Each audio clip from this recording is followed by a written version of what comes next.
Gracias, presidente. Buenas tardes, ministro. Bueno, tenemos poco tiempo, así que voy a tratar de sintetizar algunas cuestiones que quería decir. En primer lugar, quería señalar que según un informe de la CEPAL, Argentina está en el podio de los países de América Latina donde más aumentó la desigualdad junto con Perú.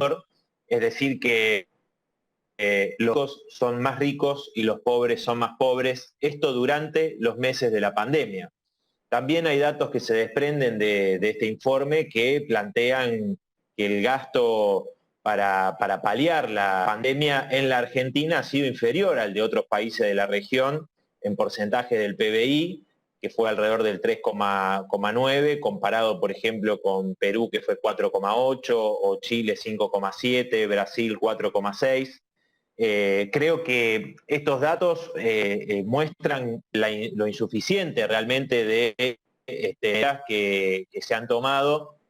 Bueno, una que usted señaló y que todos conocemos, el IFE, que en realidad llegado casi 5 meses del aislamiento, de la cuarentena, se ha demostrado que no ha sido mensual los 10.000 pesos por familia, sino que han sido 5.000 pesos, ¿no? Por familia, porque tampoco se puede acceder más de una persona por familia al IFE, por eso es más que insuficiente. Muchas personas quedaron por fuera de esto. Tenemos innumerable cantidad de mensajes que nos han llegado permanentemente de jóvenes y también, por ejemplo, de docentes reemplazantes o docentes suplentes, que son miles y miles los que ni siquiera han podido recibir, ni siquiera han podido recibir el IFE.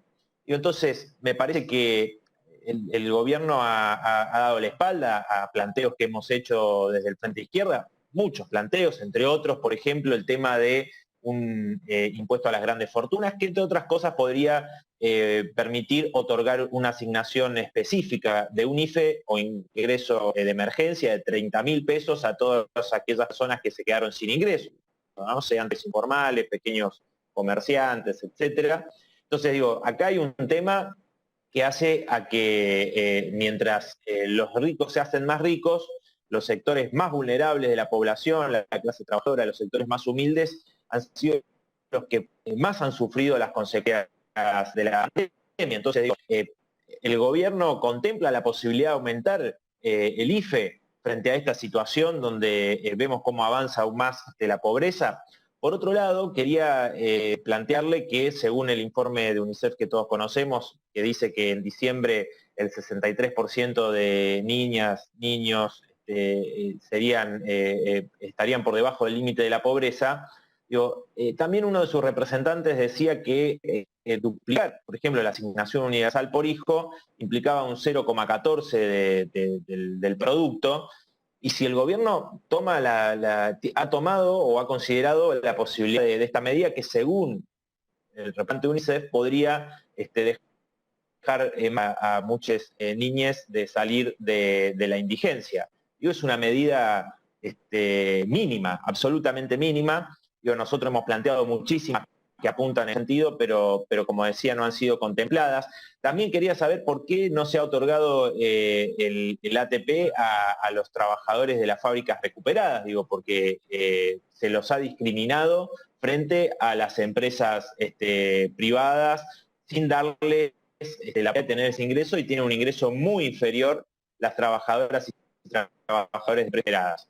Y para terminar, decir que si no revertimos esta lógica y no tomamos medidas extraordinarias frente a esta situación extraordinaria, se hace muy difícil pensar en una pospandemia donde toda la orientación política y social de las medidas apunten a beneficiar a las grandes mayorías, atacando justamente a los que más tienen. Nosotros planteamos desde el Frente de Izquierda ese impuesto a las grandes fortunas, que afectaría simplemente a las 15.000 personas más ricas, a las ganancias de los bancos, es decir, a los grandes ganadores de los últimos años, ¿no? Entonces creo que esto es muy importante pensando en lo que viene, porque no podemos con salarios, con rebajas salariales, con despidos, con pérdida del poder adquisitivo, con ajuste a los jubilados y jubiladas, etcétera, pensar en que se puede reactivar la economía. Me parece que son medidas que van en contra quizás de lo que se plantea como discurso de parte del gobierno. Así que bueno, esas son las cosas que quería plantear. Muchas gracias.